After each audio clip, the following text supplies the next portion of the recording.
Akiva Eldar, who is a senior columnist with Al Monitor. He joins us now from Tel Aviv. Akiva, thank you very much for joining us here on the NewsHour. Now, when you look at what's been happening over the last several months, Israeli Prime Minister announced that he annexed the Golan Heights. Nothing happened there. The U.S. announced that it would recognize Jerusalem as Israel's capital.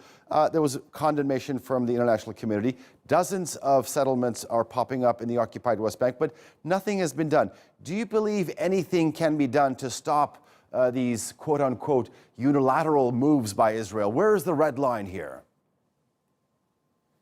Well, the red line is very flexible these days because we are looking, of course, at the upcoming elections less than a week from today. So this is the reference, this is a perspective that you have to look at those statements. They are not actually meant to change their reality, their geographical reality. They are meant to change the balance, not the demographic balance between Israel and the Palestinian, because the Prime Minister is aware of the demographic price that Israel will have to pay for this annexation, because the international community may be very flexible about it and turn a blind eye to this kind of statements. But if the Prime Minister will annex the territories without the people who live there, and there are 2.5 million Palestinians who live in the West Bank,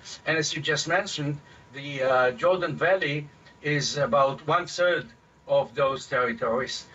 So Netanyahu was speaking to the Israeli voters, not to the international community, not to the Palestinians, and not even to the United States, because what he has in mind now when you mention President Trump and the United States is three things: Iran, Iran, Iran.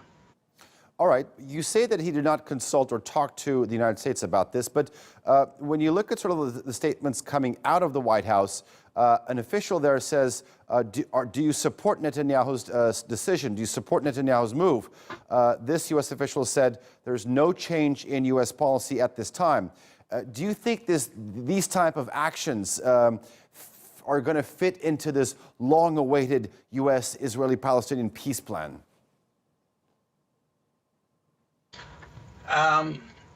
There is no change in U.S. policy because there is no policy. The ultimate peace plan is still on the shelf, and I'm not sure if it will ever be moved from the shelf to the negotiating table, because there is nothing to negotiate about right now. Prime Minister Netanyahu what he has in mind is not to be annexed to the Israeli prison. If he could get a deal that he will give the Palestinians the Jordan Valley plus a bonus, if you guarantee that he's not going to prison, I'm sure that you will have a deal. So it is really part of the political campaign, the election campaign, and of course it sends a message to the Palestinian, as the ambassador to the UN just mentioned, that Israel doesn't really care about the international community or the international law, but this is yesterday's news. Okay. Akiva Eldar, thank you for joining us here on the NewsHour. I do appreciate your analysis. Thank you.